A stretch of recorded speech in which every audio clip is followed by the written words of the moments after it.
So we are at our final session of the day, and we've heard a lot about various research happening.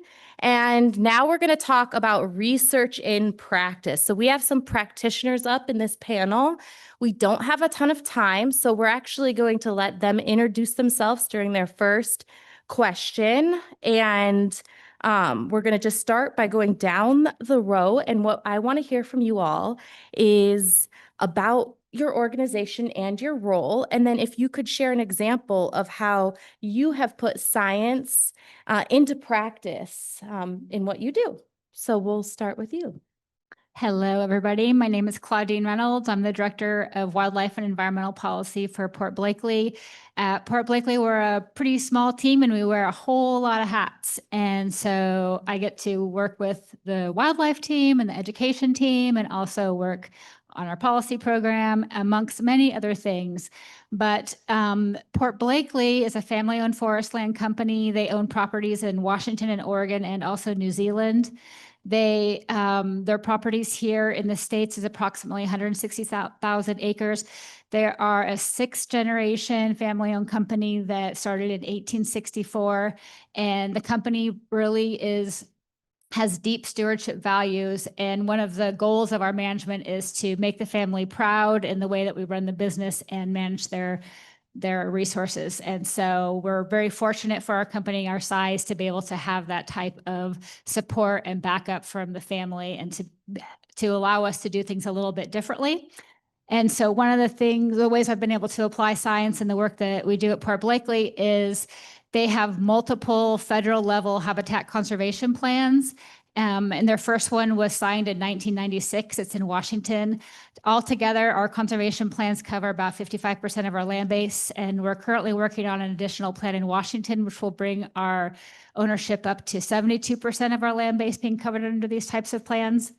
But in 2023, we signed a habitat conservation plan for our properties in Molalla, Oregon. And it's all of our properties here, nearly, it's 30,000 acres. And the plan is very science-based. It's protective, but also restorative. And it covers terrestrial species and also aquatic species. So it's truly a biodiversity plan. And I'm excited to tell you a little bit more about it today. Thanks. Corrine? Everyone, my name is Corrine Walters, and I'm a forester at Starker Forests here out of Corvallis. I split my time. I'm a forester about half the time in the field, and then the other half of the time I run our youth education program. So hosting kids out on field trips and then helping with other community events. So it's always nice to talk to some adults. That's always a nice change of pace. I'm hoping to get some maybe not quite as interesting questions, maybe a little more focused. But anyways, for the forestry half of my job, I got a degree in forest engineering. So I focus a lot on our roads, not only building new roads, but also maintaining our current roads. And then because we're a smaller company, we have 10 foresters, I get to do a number of different things, which is really fun in my job. Starker Forests, I'm sure a lot of people are familiar. We're also a family-owned company. We should have flipped because we're fifth generation, you're sixth, so it's okay though. And we own about 95,000 acres, and it's all within about 90 minutes. Most of it's within 60 minutes, but within 90 minutes of Corvallis. And the Starker family manages or has a number of values that they manage for. Number one would be sustainable timber harvest, and that's what funds all of our other projects and other values that we are able to manage for in our forests. Some of the other values and goals would be recreation. We give out over 3,500 recreation permits every year. Also clean water, healthy soils, and then biodiversity and increasing wildlife habitat. So not only do we do that within our timber harvest program, but we also have some other restoration projects kind of on the side that we do as well. So just to give an example of one, we have a number of ways that we implement science in our forests, but one that we're excited about right now is trying to get more biodiversity in our newly harvested areas, our clear cuts, and also in our road construction. So in our clear cuts, one thing that we've been doing, we started this last year, is intentionally leaving some slash piles or biodens mostly on the edge. We try to focus on the edge of the clear cuts, just because that edge habitat is really important. And so I might talk about that a little bit more because there's some challenges that have come along with that. And then on the road construction side, leaving some the stumps that you have to pull out in order to build the road, leaving some of those in strategic little piles in order to provide more habitat as well. So those are two things that have been fun. Vanessa, what about you? Well, good afternoon, everyone, and thanks for sticking around for the end here. So my name is Vanessa Petro, and I serve as the lead wildlife biologist for the State Forest Division with Oregon Department of Forestry. So just to quick clarify, within the Oregon Department of Forestry, there's actually 3 different divisions, and I know we kind of keep it confusing for everyone. So our Forest Resources Division, as a lot of you know, is pretty much in charge of enforcing the Forest Practices Act. In addition to that, their foresters are working with private landowners, both large and small, on their forest lands. We then have the Fire Protection Division, which is essentially, our state, fire department. And then we have our State Forest Division. So how we differ from the other divisions is that it is our task to actually manage the lands on behalf of the Oregon Board of Forestry, and to some lesser extent, the Common School Fund lands as well on behalf of Department of State Lands. So our managed lands are statewide. So we have about a little under 750,000 total lands that we manage, and most of them are primarily distributed throughout Western Oregon itself. So my role within the division, honestly, I kind of serve as the division lead in terms of our wildlife program. So within our wildlife program, I take the lead on developing all of our policy, guidance, wildlife strategies, procedures, those types of things. Within that, I'm also tasked with providing technical assistance, not only to our wildlife staff, which we have a very similar setup as ODF&W does when it comes to district wildlife biologists, assistant wildlife biologists, and also wildlife specialists. Not only am I providing assistance to those wildlife staff, but also to all of our division staff as well on all things related to wildlife. Within my role as well, I pretty much take the lead as well on internal research and wildlife monitoring needs, but I also serve as the wildlife research liaison with the wildlife community or the research community. And that I take a lot of pride in because from my background prior to joining ODF, I was actually a wildlife researcher in the College of Forestry here at OSU for about 12 years. And so I have that ability, and I'm very fortunate to be able to understand the challenges both on the research side, but also as a practitioner as well. In terms of providing everyone an example of putting, what was it, science into action? Yeah, research. Claudine kind of stole my thunder a little bit talking about HCPs, because you got a whole deck of them over there. We are currently in year 7 of pursuing our habitat conservation plan for all of our west side forests. And so I would argue that is a great example through all of our conservation commitments, both in our aquatic and terrestrial conservation strategies, of how we're trying to incorporate different elements of best available science into improving forest management moving forward, especially for all of our covered species. Trying to think of another great example. I'll selfishly kind of tie into my former work as a researcher, since this is essentially a research-based summit. As some of you may or may not know, in terms of putting research into practice, back in 2020, I led the development of a beaver activity survey protocol, because at the time I was recognizing folks are collecting data differently, and I wanted to provide folks an ability to standardize data collection, so that way we could actually have reliable, comparable data sets across the state of Oregon. So it's been great to see within the past 5 years the amount of data collection that has occurred, but also see all the work that's now coming from it in terms of informing restoration actions and even management actions for beavers themselves. So yeah, I think that's enough from me.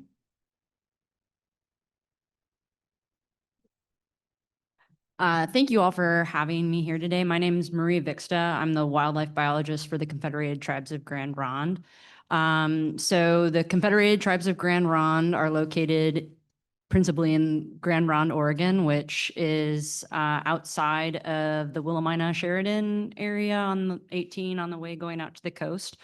The tribe has about 10,000 acre reservation that's located just outside of Grand Ronde.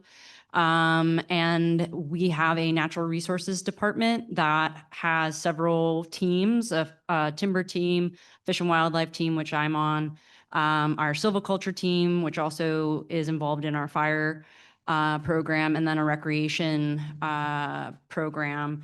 And we all work cooperatively in management and stewardship of the Grand Ronde's reservation, as well as other fee and trust lands that they own. Which is about, I think, 16 or 17,000 acres in total across, I think, 5 or 6 counties in the state. Some of the things that we work on in cooperation with our timber partners, of course, is responsible stewardship of the timber resources on the reservation. The tribe puts together every 10-year a 10-year management plan that essentially outlines the timber management activities that are going to happen on the reservation, as well as the potential environmental impacts. It's essentially an environmental assessment that gets reviewed by Fish and Wildlife Service and NOAA. So as far as putting research into practice, that's probably the biggest lift that our team has every 10 years. It takes about 2 years for prep and data collection in order to get through that and assessment process. But of course, then we're kind of in the clear for the next 10 years. And then our team is also working with our timber management team as far as making sure what we promised in that document is actually getting done on the ground. So we have techs that go out with our forestry techs to mark wildlife trees, leave trees, buffer distances, as well as fish distribution, looking at streams. So we're out and about in the forest quite a bit. And then additionally, the tribe has been building its fish and game program. So having fishing and hunting rights. We recently entered into an agreement with the Department of Fish and Wildlife in order to have a co-management agreement, which includes increasing the availability of hunting and fishing rights to tribal members across a broader area than they had been accustomed to. So we're building that program essentially from scratch, which has also taken quite a bit of our team's time. And that's what I've got. Yeah. Vanessa, I'm going to jump back to you because you had mentioned that you are the wildlife research liaison and that's a component of your role. So we have a question from the audience about what's the best way that researchers can influence management, or another way of wording that would be like getting their research to the practitioners, to the Department of Forestry, those sorts of things.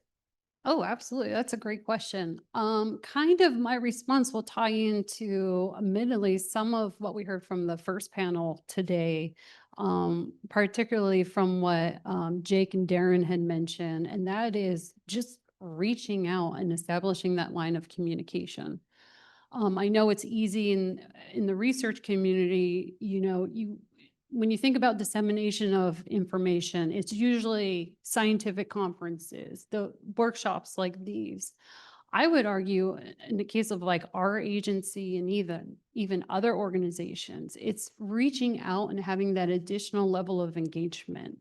And I really cannot stress enough is not only reaching out and working on establishing that relationship, but also asking to go out and do a field tour or a field visit to talk through things, because it's one thing to learn and hear about, research questions or research findings, especially in like this type of format. But I would argue there's a whole other element to be gained if there's that field component and there's that more one-on-one time beyond your traditional levels of information dissemination. But if anything, it's just taking the time to reach out. We're always here, especially as landowners and land managers. I mean, speaking for myself for ODF, I mean, we are totally welcome anyone who has interest in potentially conducting research on our lands. Thank you. So we're gonna come back to you, Claudine, and we're gonna go down the row. The next question is gonna be about the biggest challenges that you face turning your research findings into the real world management practices, and how you addressed those challenges. And I know, Corrine, you already said that you have some challenges to talk about, so I'm looking forward to it. So a habitat conservation plan is a long-term management plan that you develop in conjunction with federal agencies, particularly for us, U.S. Fish and Wildlife Service and NOAA Fisheries, and then also working with the Oregon Department of Forestry and Oregon Department of Fish and Wildlife as key partners as well. And so you have multiple stakeholders already that have a vision about what they might think is a good plan.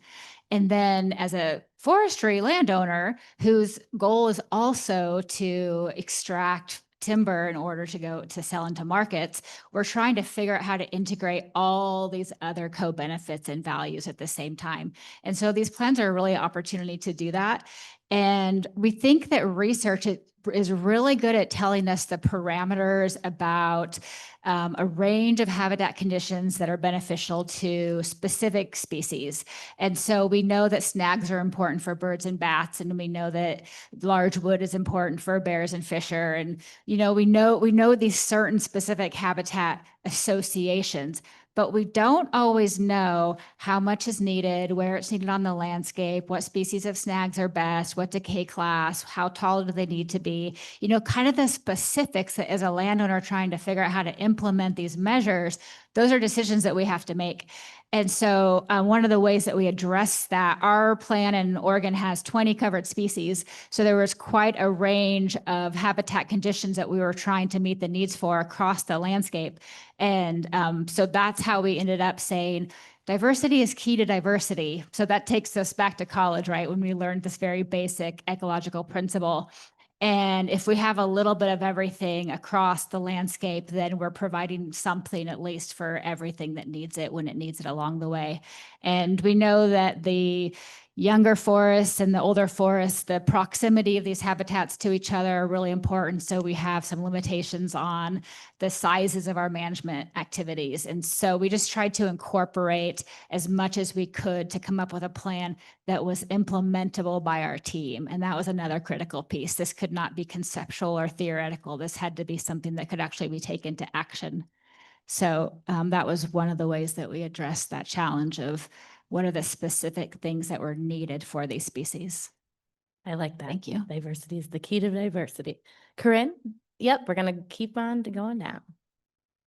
Yeah, well, as you explained that so well, I love how you explained that.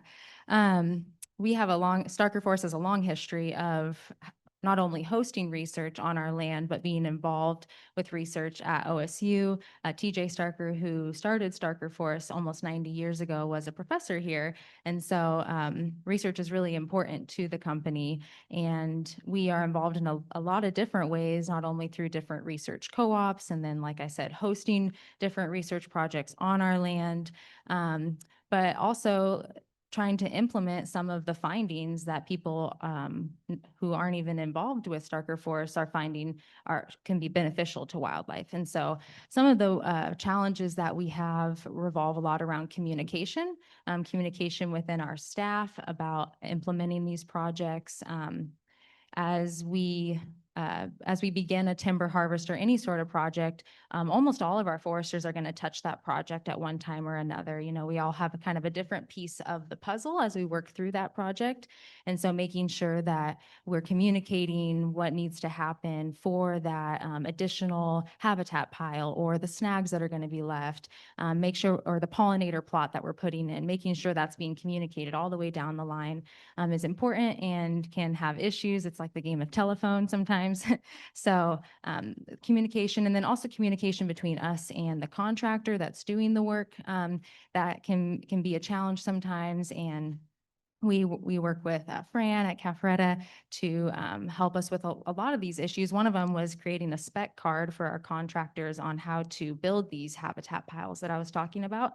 So that can be helpful, but you still have to work with them to ensure that that you're on the same page about what you want it to look like. And sometimes that's a trial and error too, to figure out, like you said, it's like, it sounds good in theory, but to figure out what actually works for each site. And then also another big issue can be the cost. And there's things that you can do along the way that don't cost anything at all. And those are great. We love those projects. But a lot of the wildlife projects can be cost prohibitive at a certain scale, or maybe it just causes you to want to be really sure about it before you dive in.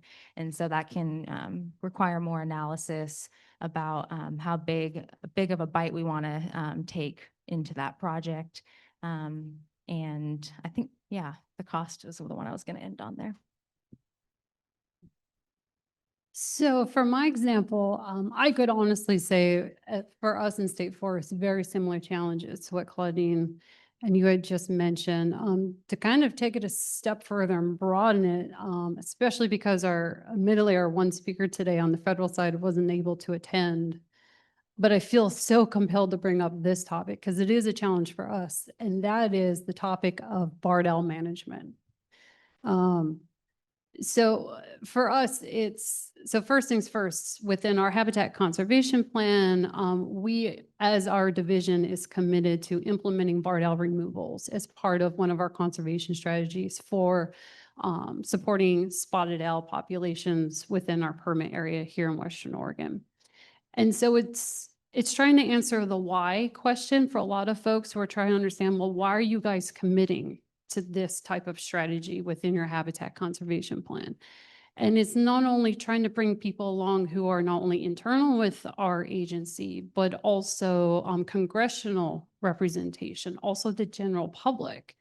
And so it comes back to communication. And so when we have this question of the why and the how as well, it's first identifying and making sure we're on the same page in terms of what are the challenges within this strategy, right? So this, I would argue, is a very unique conservation situation that a lot of us are experiencing in our careers right now, because it's challenging in that we have the ecological complexity, right? So we have barred owls that can inhabit areas at denser populations. They can reproduce quickly. We have the moral and ethic-based dilemma, where here we are saying that we are essentially going to lethally remove one spotted or one owl species to save another owl species.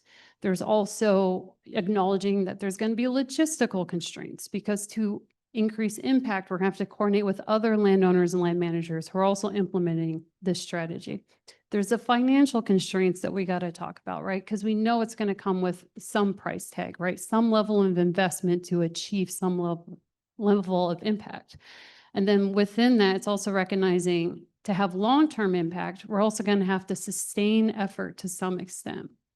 So it's kind of finding that common ground, recognizing those challenges exist, but also coming back to the science. And so that's where I anchor into recognizing best available science. So we know with the experimental removals in both Washington State, here in our own home state of Oregon, but also Northern California, that they've been successful at a much smaller scale. They've been successful in increasing, spotted owl survival, increasing site level occupancy.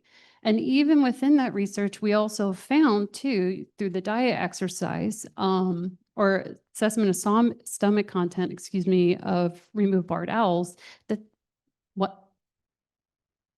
oh, sorry, I thought you were, now I'm getting into the weeds a little bit, sorry. But recognizing that they have, because they're a habitat generalist, large diet, and within that, they are consuming a lot of species of concern.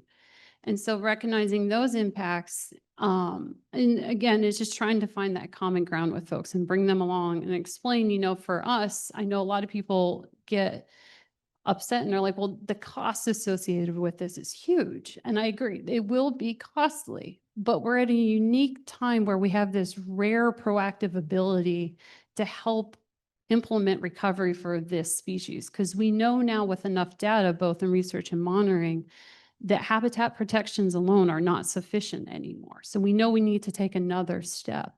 And I would argue on the cost side, sure, it's easy for some people to say, let the spotted owls go extinct. It is what it is, survival of the fittest. Sure. But I would argue in terms of cost, thinking about all the other species of concern barred owls are consuming, those becoming listed species themselves, and then the cost of us having to also survey and manage across other landowners is something to be considered too. Sorry, I think I just turned it into a selling pitch, but it's a very realistic challenge that we have faced in our agency, but also trying to communicate out to others. No, that is. Marie? After that. Thanks. I honestly could just echo what the other panelists have been saying as far as having the confidence to implement something that is like that may not have a cost. Okay, that's a very low bar. You can convince somebody to do that. But when you start incrementing or increasing what the risk level is without having maybe I have 100% confidence that this is going to result in, a positive action. Being able to work within a team, right? Not everybody I work with are wildlife biologists. We have our foresters, they have their directives. Recreation, the forest is being shared in a lot of different ways. And then, of course, there's the values of the tribe and the tribal members and tribal council. So having a buy-in when you're pitching something and the belief on your own that like this is something that's really worthwhile, then being able to communicate that is something that you think is worth pursuing, I think that is a big challenge. And sticking with you, do you think that there are any gaps in research that we still need to put attention to? And, how could we communicate those gaps and learn from them and put that research into action? I mean, I guess like I was out with one of the assistant bios for ODFW Tuesday, and just trying to quantify deer herds. Like there are still a lot of questions around how the best way to survey black-tailed deer in the Coast Range, and we don't have any answers to that. And we're trying different methods and trying to,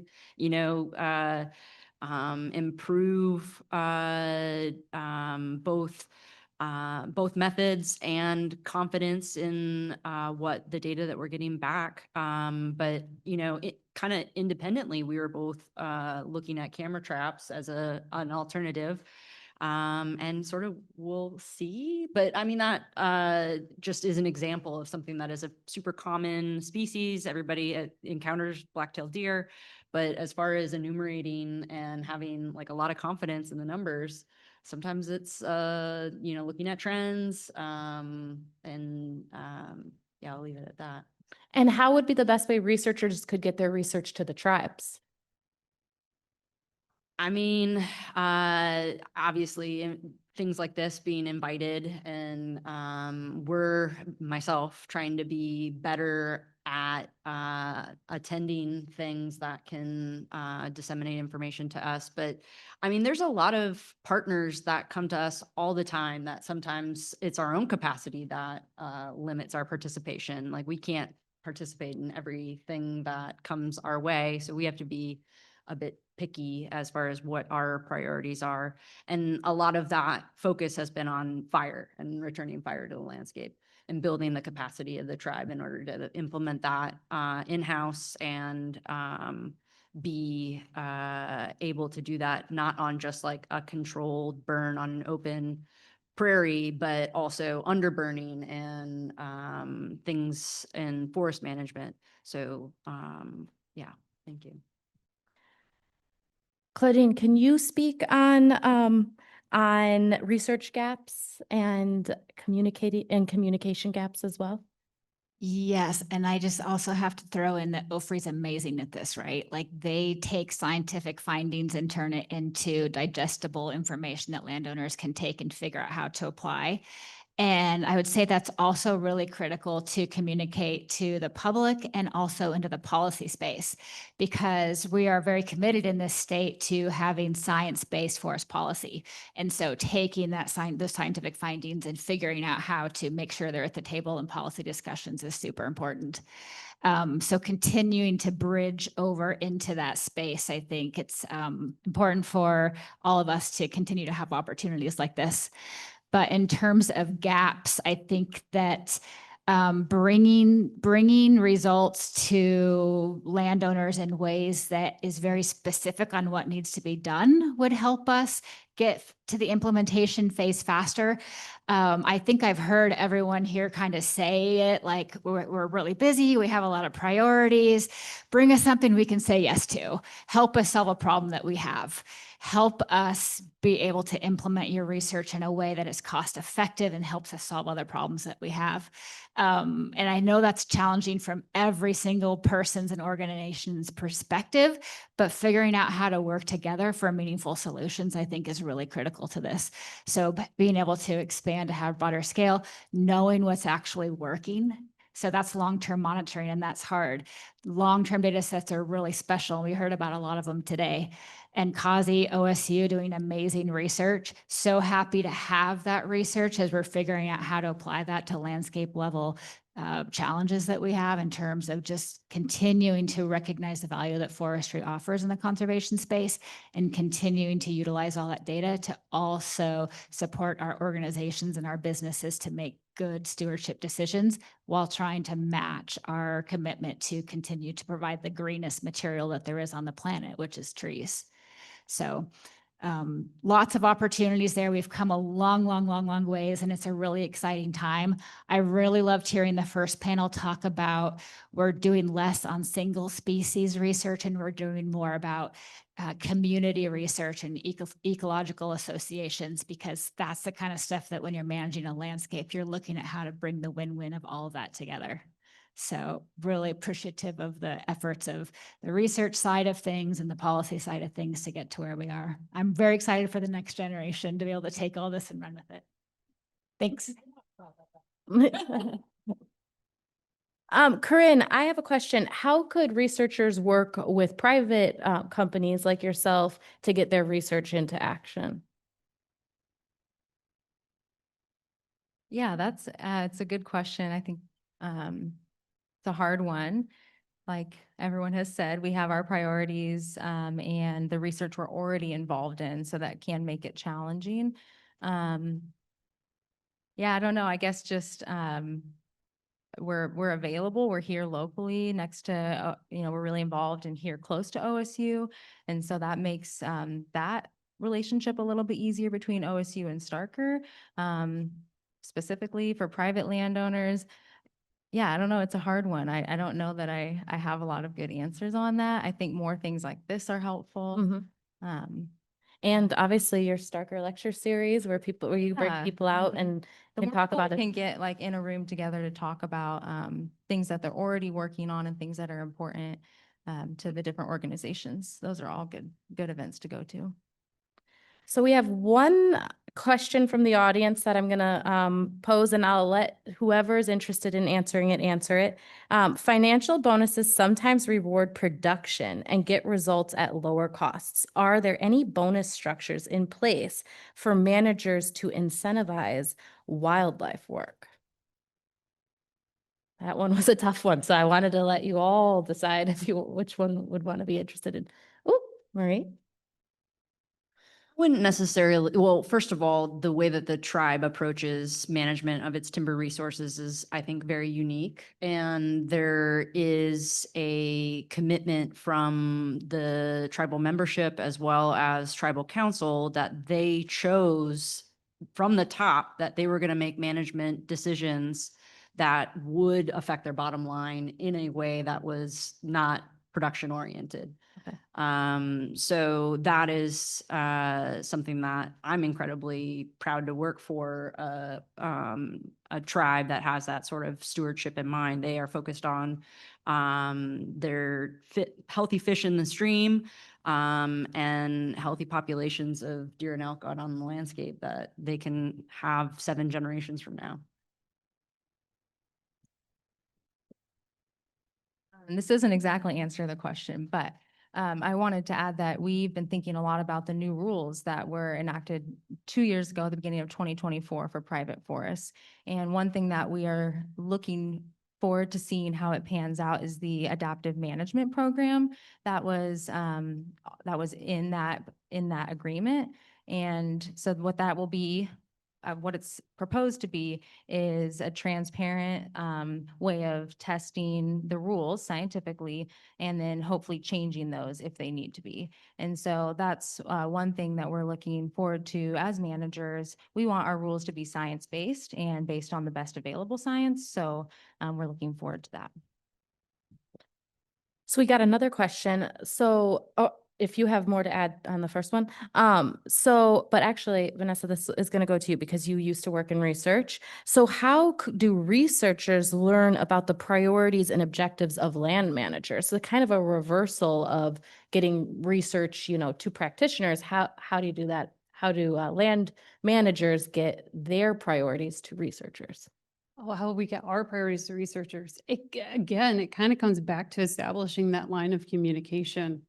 Because ultimately, as a researcher, we put in all this time, effort into funding the studies, conducting the research, getting the results, disseminating the information. And then I found myself kind of getting frustrated. It's like, okay, now we have these singular study, multiple studies that have these management implications, but nothing's happening on the other side. And you kind of get frustrated. And now being on the other side, it's like, oh, there's a policy process and there's a lot of time involved in trying to move the needle and recognizing, like in our own division, as Katie was describing, very similarly, we have our long-term planning document, which is our own forest management plan that spans multiple decades. And then within that, we have what's referred to as implementation planning, which represents 10-year periods. And then within that, we have our annual operations plan, which represents single fiscal years. And so recognizing that, as you're trying to incorporate new wildlife management strategies and how that plays out in all those different plans in terms of updates, but also thinking about how those changes then also come back into existing policy, existing guidance, and those procedures. And it turns out to be a pretty big lift. So I will fully admit I was guilty of isn't it like a simple 1 or 2 line policy change? And now being on this side, and it's like, no, it's not. Not when you have you have this nebulous of policies connected to each other where they're referencing each other in different sections. So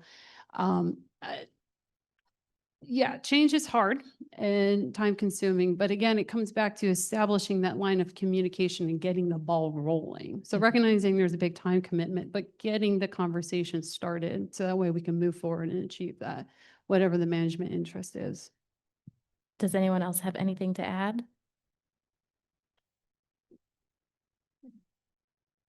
Just that NCASE has a very inclusive process for capturing ideas for priorities for research for forest landowners. So if you're not a member of NCASE, join up because they're amazing and they really listen and want to know what's important to landowners. And I'd also encourage any landowners to come to OFRI as the landowner education manager. We want to hear for you and advocate for you and make those connections as well. So, well, I would like for us to give a round of applause to our panelists.